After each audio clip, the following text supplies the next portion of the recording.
Shalom, kita baca Bilangan pasal 12 ya.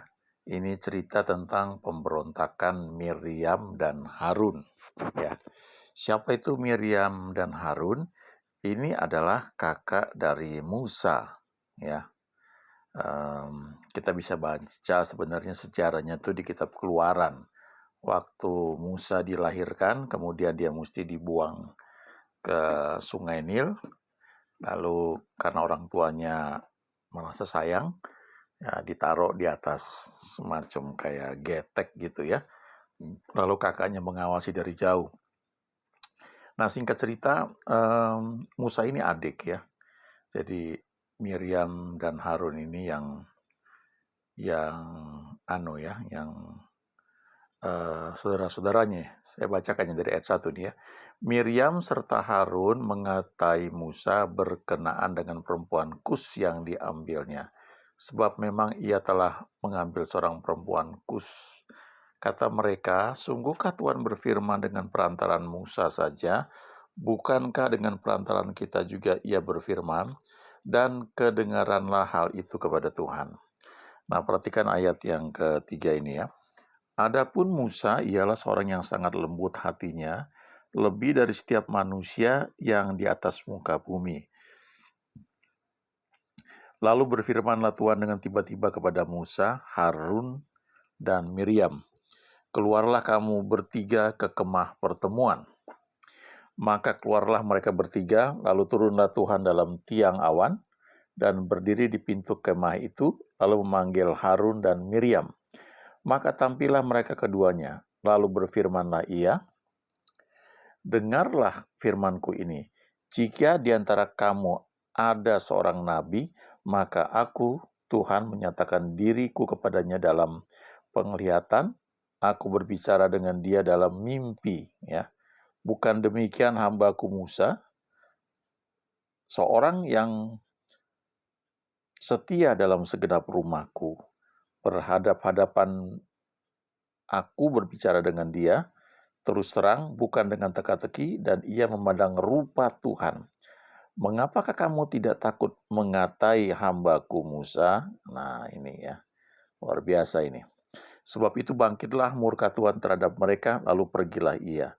Dan ketika awan telah naik dari atas kemah, maka tampaklah Miriam kena kusta, putih seperti salju. Ketika Harun berpaling kepada Miriam, maka dilihatnya bahwa dia kena kusta. Ya. Lalu kata Harun kepada Musa, Tuanku, janganlah kiranya timpakan kepada kami dosa ini yang kami perbuat dalam kebodohan kami. Janganlah kiranya dibiarkan dia sebagai anak gugur yang pada waktu keluar dari kandungan ibunya sudah setengah busuk dagingnya. Lalu bersuruhlah Musa kepada Tuhan, ya Allah, sembuhkanlah dia. Ya, bilang seperti itu. Kemudian berfirmanlah Tuhan kepada Musa, sekiranya ayahnya meludahi mukanya, tidakkah ia mendapat malu selama 7 hari? Biarlah dia selama 7 hari dikucilkan keluar tempat perkemahan, kemudian bolehlah ia diterima kembali. Ya. Jadi dikucilkannya lah Miriam keluar tempat perkemahan 7 hari lamanya. Dan bangsa itu tidak berangkat sebelum Miriam diterima kembali. Ya. Kemudian berangkatlah mereka dari Hazerot dan berkemah di padang gurun Paran. Ya, sampai di situ. Nah, saya mau ulangi di ayat yang ketiga ini. Ini fokus kita ya. Ayat 3. Adapun Musa ialah seorang yang sangat lembut hatinya, lebih dari setiap manusia yang di atas muka bumi. Nah, apa yang dimaksud dengan lembut? Ya. Kadang-kadang kita berpikir orang yang lembut itu seperti orang dari suku Jawa ya, suku Solo ya, lembut, ngomongnya itu juga lembut. Tapi ini bicara tentang hati ya. Jadi seseorang tuh bisa aja penampilannya kasar di luar ya, tetapi hatinya lembut ya. Jadi ini bukan bicara soal tata bahasa, tapi ini bicara soal sikap hati. Nah, kalau kita lihat terjemahan Amplified Bible misalnya ya, dari ayat 3 ini, dikatakan, now the man Moses was very meek. Ya, itu yang disebut meek itu lembut ya. Dalam kurung diterjemahkan sebagai gentle. Gentle itu ya ramah ya, baik ya, kind, baik. and humble. Humble itu apa? Rendah hati, ya. Kalau orang yang disebut rendah hati, itu orang yang tidak menganggap dirinya tinggi, ya, dibandingkan dengan orang lain, ya. Lalu dikatakan di sini Musa ini, ya, very meek above all men on the face of the earth. Jadi Musa ini rendah hati, ya. Kalau kita lihat terjemahan lain, ya, dari King James, ya, kata meek ini kita bisa lihat, ya, yang diterjemahkan sebagai humble atau lowly, ya. Maka dalam bahasa aslinya itu ada kata ini dia, ya, dari Strong, ini dia. Anaf, ya. Ini dia. Dari bahasa Ibrani. Apa artinya itu, ya? Poor, ya, miskin, ya, humble, rendah hati, afflicted, ya, teraniaya, atau meek juga, ya, lembut. Jadi poor, ya, miskin, ya, orang yang punya kebutuhan, ya, lemah, teraniaya, humble, ya, rendah hati, ya. Dan kemudian dari kamus Strong ini dikatakan, ya, depressed, ya, artinya tertekan dalam pikirannya ini, ya, atau lingkungannya, ya, membuat dia itu tertekan. Jadi ternyata yang disebut rendah hati ini, ya, ini adalah kondisi hati, ya. Musa ini kalau kita pelajari, dia menjadi penengah antara Tuhan dengan orang Israel, ya. Kalau saudara baca di Keluaran 32, ya, ketika orang Israel berontak, ya, Musa sedang naik ke atas puncak gunung bertemu dengan Tuhan, lalu orang Israel itu mulai membuat patung lembu emas, ya, dan kemudian Musa marah, ya, lalu Musa turun dan lembu emasnya itu, ya, dihancurkan, ya. Kemudian Musa datang berdoa membela orang Israel di hadapan Tuhan, ya. Bahkan Musa sampai berdoa, Tuhan ampuni mereka, kalau tidak hapuskanlah aku dari dalam kitab yang kau tulis, ya. Itu Musa. Ya, jadi Musa ini mengalami tekanan dalam pikiran, ya, karena membela orang Israel, ya, yang Tuhan beberapa kali berkata, ya, biar kumusnahkan aja bangsa ini, aku buat engkau jadi bangsa yang baru. Tapi kemudian Musa membela orang Israel di hadapan Tuhan. Jadi itu yang menyebabkan pikiran dia dikatakan depressed in mind, ya, tertekan gitu. Itu membuat dia itu menjadi punya hati yang lembut, ya. Sekali lagi ini bukan soal bahasa, ya, tata bahasa, ya. Seperti beberapa suku yang sopan, ya, kalau ngomong. Tapi ini bicara tentang hati, ya. Nah, kalau kita punya hati yang lembut, ya, seperti yang Musa ini miliki, maka seperti yang Tuhan katakan di sini, ya, di ayat 6. Lalu berfirmanlah ia, dengarlah firmanku ini, jika di antara kamu ada seorang nabi, maka aku Tuhan menyatakan diriku kepadanya dalam penglihatan. Aku berbicara dengan dia dalam mimpi, bukan demikian hambaku Musa, seorang yang setia dalam segenap rumahku. Ya, berhadap-hadapan aku berbicara dengan dia, terus terang, bukan dengan teka-teki, dan ia memandang rupa Tuhan. Lalu dia bilang, mengapakah kamu tidak takut mengatai hambaku Musa? Ya. Saya sangat terkesan, ya, dengan penulisan dari ini, ya, kisah ini. Mengapa kamu tidak takut mengatai hambaku Musa?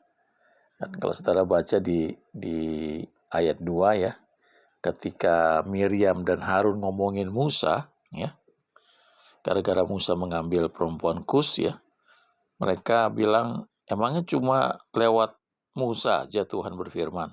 Kan lewat kita juga. Lalu kalimat berikutnya, dan kedengaranlah hal itu kepada Tuhan, ya. Ini menarik sekali, ya. Jadi seorang yang lembut, ya, seperti Musa ini, dia menangkap pesan Tuhan, dia nurut, dia dikatakan dia setia, lalu dia juga mengalami tekanan ya, karena menjadi perantara antara Tuhan dengan orang Israel, maka Tuhan itu yang membela ya. Ada lagu dari kitab Mazmur ya diambil. Allah yang bela ya, siapa lawannya. Nah, luar biasa ya, kita memiliki Tuhan yang tidak perlu dibela, tapi sebaliknya ya, dia membela kita. Allah yang bela, siapa lawannya ya. Jadi Musa ini dia bergaul dengan Tuhan begitu rupa, lalu dia menyediakan dirinya menjadi perantara ya antara Tuhan dengan orang Israel, dan itu membuat dia punya hati yang lembut. Nah, apa itu yang hati yang lembut yang Musa miliki? Dalam kehidupan kita ya, setiap hari kita berinteraksi dengan banyak orang ya. Nah, kita perlu belajar untuk melihat bagaimana reaksi kita ya. Kalau kita banyak mendapatkan info ya, bergaul dengan lingkungan tertentu, kita membaca, menonton berbagai berita di medsos, itu tanpa sadar membentuk pikiran kita ya. Nah, pikiran kita tuh bisa menjadi seorang yang sangat mudah untuk bereaksi ya. Sangat mudah untuk membantah ya. Reasoning ya, berargumentasi, berbantah-bantah, itu sebenarnya menunjukkan dalam hati kita itu banyak kerikil ya, banyak batu-batu yang keras ya. Sehingga ketika benih firman itu jatuh, dia nggak jatuh di tanah yang gembur ya, tanah yang subur, tapi berbatu-batu ya. Tergantung batunya bisa banyak, bisa sedikit ya. Tapi itu satu contoh ya, kalau misalnya kita mendengar sesuatu dan itu kita nggak setuju, lalu kita langsung bereaksi ya dengan emosi tertentu ya, itu menunjukkan bahwa hati kita ini keras ya, tidak lembut. Nah seringkali saya percaya bukan maunya Tuhan ya, tapi di kitab Amsal dikatakan orang yang mengeraskan hatinya akan jatuh ke dalam malapetaka ya. Jadi kadang-kadang mungkin kita pernah lihat ya, atau mungkin kita juga pernah ngalami bahwa kita ini sadar atau tidak sadar, kita itu ternyata punya hati yang keras ya. Kita suka mengeraskan hati kita ya. Dan kadang-kadang kita bangga ya dengan hal itu. Kita bangga kalau kita bisa berdebat dan kita menang ya. Padahal itu tidak baik ya. Saya bacakan ayatnya ya di Amsal pasal 28 ayat 14 ya. Terus saya tunjukkan dari sini aja ya. Amsal 28 ayat 14 nih ya. Berbahagialah orang yang senantiasa takut akan Tuhan ya. Arti takut akan Tuhan, respect, hormat ya. Tetapi orang yang mengeraskan hatinya akan jatuh ke dalam malapetaka ya. Nah, artinya apa? Mengeraskan hati. Ya nggak mau diajar ya. Kalau dinasihati ya berontak ya. Selalu ya melawan lah ya. Ini saya bacakan berbagai terjemahan dari ayat ini ya. Kadang-kadang saya suka baca Alkitab dari berbagai versi ini ya. Kalau dari aplikasi yang ini, ya ini menarik sekali ya. Happy is the man in whom is the fear of the Lord at all times. Ya, berbahagialah pria yang di dalam hatinya itu ada senantiasa rasa takut atau respect kepada Tuhan senantiasa. But he whose heart is hard will come into trouble. Tapi dia yang hatinya keras akan masuk dalam masalah. Ya. Nah, terjemahan Indonesia nih ya, ada yang mengatakan berbahagialah orang yang senantiasa takut akan Tuhan, tetapi orang yang keras hati, ini yang bilang, keras hati, ia akan terpuruk dalam malapetaka. Biasanya kalau orang kolerik ini keras hati. Kolerik itu orang yang ya seperti Paulus ya. Didikannya perlu keras sekali itu kayak begitu ya. Karena hatinya memang ya keras ya. Biasanya punya tekad yang kuat ya. Nah, dia ada beberapa terjemahan lagi yang lain ya. Hormatilah Tuhan selalu, maka engkau akan bahagia. Jika engkau melawan dia, engkau mendapat celaka ya.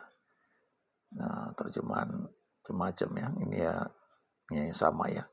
King James juga sama. Jadi poinnya apa ya? Kalau kita mengeraskan hati kita ya, kita ngotot gitu istilahnya. Itu salah satu contoh ya. Ini beda dengan tekun ya. Kalau saudara ya mendapatkan tuntunan dari Tuhan ya, terus saudara berdoa, kelihatannya mustahil, nggak bisa ya. Tapi ada rasa di dalam hati itu ada rasa steady ya, tetap itu ada. Tapi kita nggak berontak gitu. Kita tetap ada konsisten ya, steady itu istilahnya tenang ya, tidak menggebu-gebu ya. Nah, itu beda dengan satu tekad. Pokoknya gue maunya gini. Nah, itu kalau udah kayak begitu tuh menunjukkan kita keras hati ya. Nah, biasanya orang yang keras hati itu akan mengalami benturan demi benturan ya. Baru dia sadar. Sehingga ada yang lagu yang diciptakan dari kitab Yeremia ya, jalan Tuhan bukan jalanku ya, rencana Tuhan bukan rencanaku. Nah itu kenapa? Itu kalau kita baca ayat itu dengan teliti, itu bicara tentang orang fasik ya sebenarnya. Nah, yang disebut orang fasik itu bukan berarti selalu orang yang jahat, orang baik juga orang fasik ya. Atau kita anak Tuhan, tapi cara hidup kita adalah cara hidup orang fasik. Bisa aja kayak begitu. Artinya roh kita sudah lahir baru, sudah jadi ciptaan baru, roh ini penurut, tapi jiwa kita ini masih tebal istilahnya ya. Masih membungkus dengan kuat roh itu, sehingga roh itu nggak bisa mengeluarkan semua yang ada di dalamnya yang dari Tuhan itu. Itu mental kena dinding jiwa kita ya. Di situ ada emosi kita, ada kehendak kita yang ngotot dengan saya maunya begini ya, atau dengan logika pikiran kita, jadi terblokir gitu ya. Nah, orang-orang seperti ini seringkali perlu berhadapan dengan satu tantangan yang besar yang membuat dia sadar. Nah, Paulus tuh kayak begitu ya, dia sampai perlu berjumpa dengan Tuhan ketika di perjalanan menuju Damsyik. Dan dia jatuh, dan itu pengalaman begitu menemplak dia. Dan dia buta 3 hari 3 malam. Dan dia puasa, gak makan, gak minum ya. Sampai datang Ananias ya. Nah, kita bisa baca itu kisahnya tuh di Kisah Rasul ya. Nah, ini contoh orang yang keras ya, keras hati.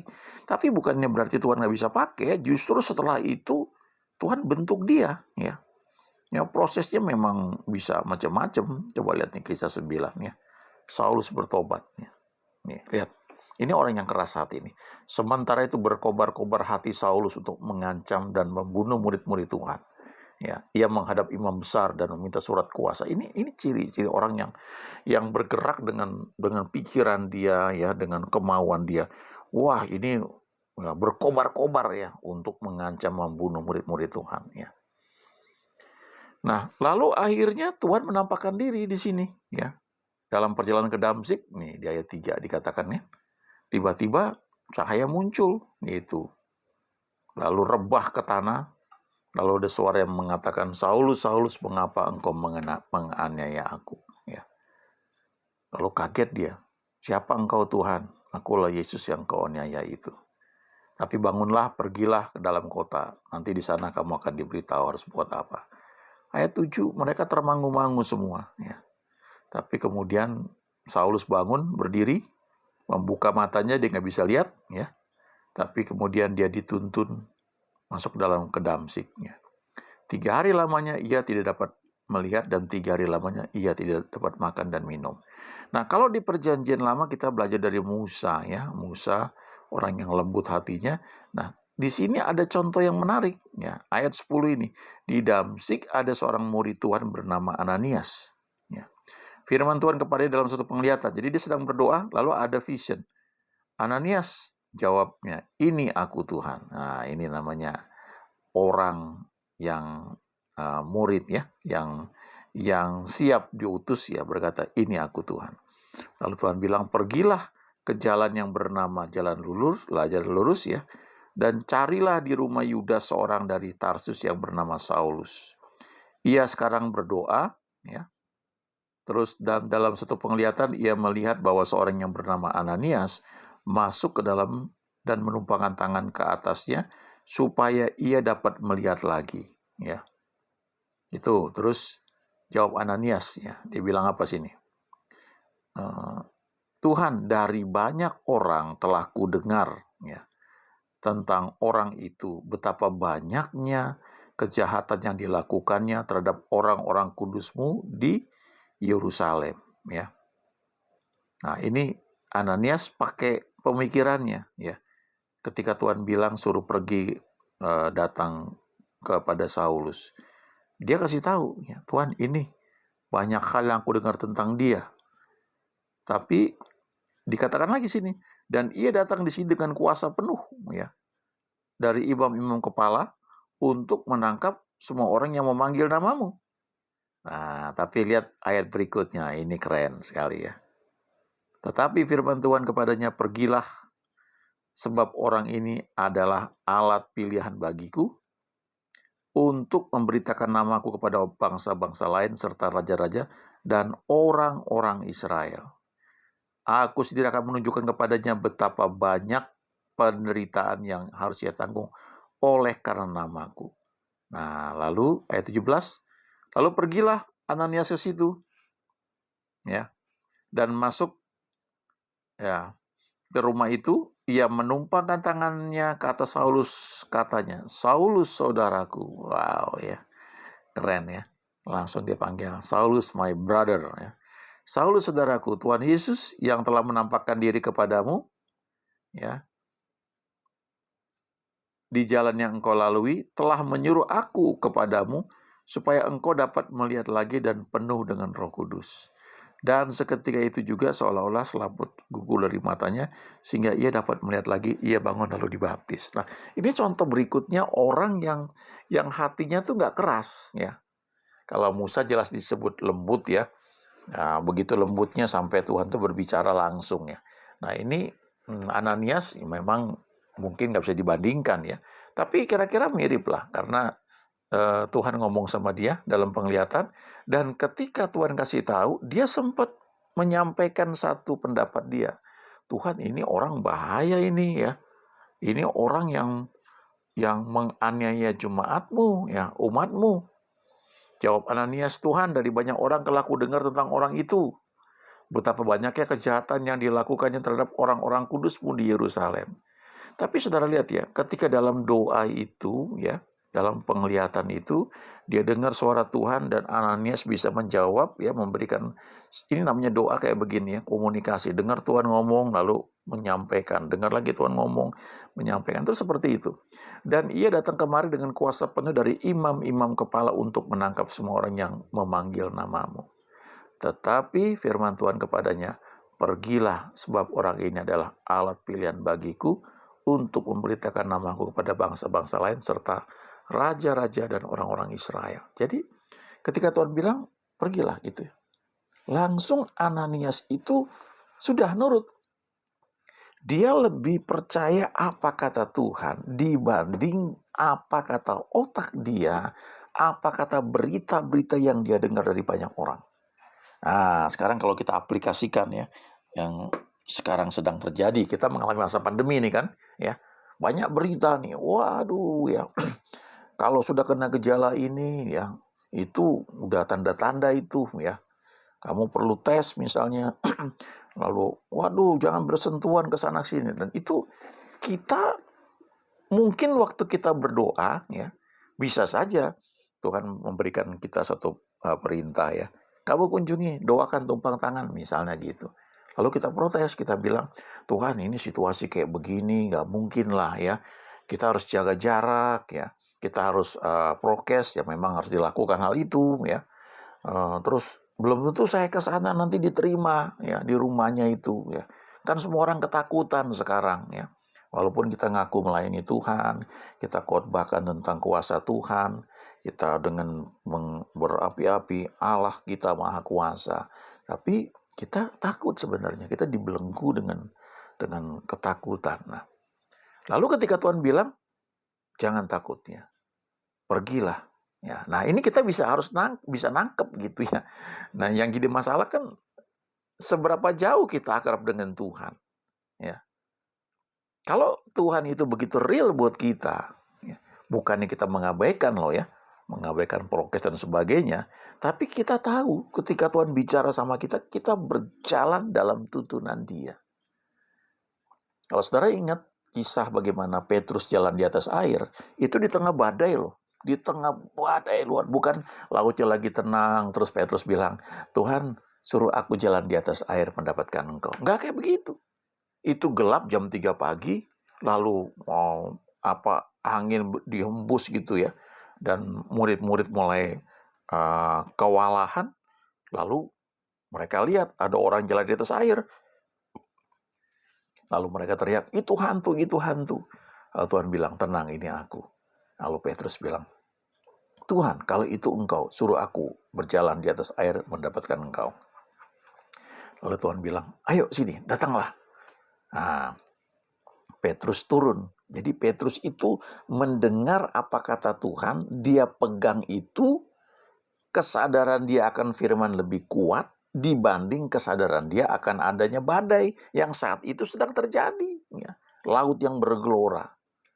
Nah, ketika dia melangkah di tengah jalan, tiba-tiba dia lebih sadar akan lingkungan dibanding firman Tuhan yang dia tangkap sebelumnya. Dan itu membuat dia tenggelam. Sebenarnya itu yang suka terjadi dalam hidup kita. Ya. Kita percaya, janji Tuhan kesembuhan, Markus 16. Ya, sekalipun minum racun maut tidak akan menimpa celaka. Kita pegang itu. Tapi waktu kita mulai berjalan, kita dengar suara-suara. Kamu nggak takut begini, kamu harus jaga jarak, kamu harus begini. Dan itu memang betul, saya nggak bilang itu salah ya. Kita harus bijak. Tapi itu begitu merasuki pikiran kita. Sampai akhirnya kita tenggelam. Ya, seperti yang dialami oleh Petrus. Ya. Nah, kita perlu belajar ya, miliki hati yang lembut seperti Musa. Ya. Jangan berbantah-bantah ya. Itu ujiannya sebenarnya banyak sih ya. Ya, kadang-kadang kita berada di satu situasi yang gak nyaman. Dan kita belajar menundukkan diri, itu bagian dari pembentukan hati. Ya. Kalau di perjanjian lama dikatakan pukulan membersihkan lubuk hati. Ya. Jadi kadang-kadang benturan demi benturan itu yang membuat kita baru berdiam diri. Ya. Itu biasanya terjadi pada orang yang keras hati. Yang kalau di ngomongin tuh susah untuk terima. Ya, jadi kena benturan-benturan baru itu akhirnya hatinya mulai melembut. Nah, yang parahnya kadang-kadang lembutnya sebentar aja. Begitu keadaan mulai aman, mulai lagi keras hati lagi. Ya, harusnya nggak seperti itu. Karena kalau kita punya hati yang lembut seperti Musa, itu Tuhan yang bela kita. Ya. Saya dengar seorang hamba Tuhan bagikan bagus sekali ya. Nah, kalau kita seorang leader ya, pemimpin, kita orang tua, kita perlu ajarkan anak-anak kita ya, orang-orang di bawah kita bagaimana menghormati orang lain, menghargai orang-orang yang lebih tua ya. Tapi di sisi lain kita ajarkan itu bukan supaya mereka hormat kita ya, bukan karena kita gila hormat, bukan supaya karena kita itu dihormati mereka, tapi lebih kepada firman Tuhan memang bilang begitu ya. Kita perlu ajarkan itu. Nah, kalau mereka ngelawan, nggak mau hormat, ya udah itu ujian buat kita untuk tetap humble. Ya. Tapi kebenarannya harus disampaikan. Ya. Milikilah hati yang lembut senantiasa supaya kita nangkep suara Tuhan itu lebih jelas. Dan kita memang akan bisa melihat senantiasa bahwa Tuhan kita itu Tuhan yang baik. Dia nggak pernah berubah dahulu sekarang dan selama-lamanya. Alkitab berkata Allah adalah kasih. Ya. God is love. Dan karena itu ingat selalu bahwa God is good all the time. Amin.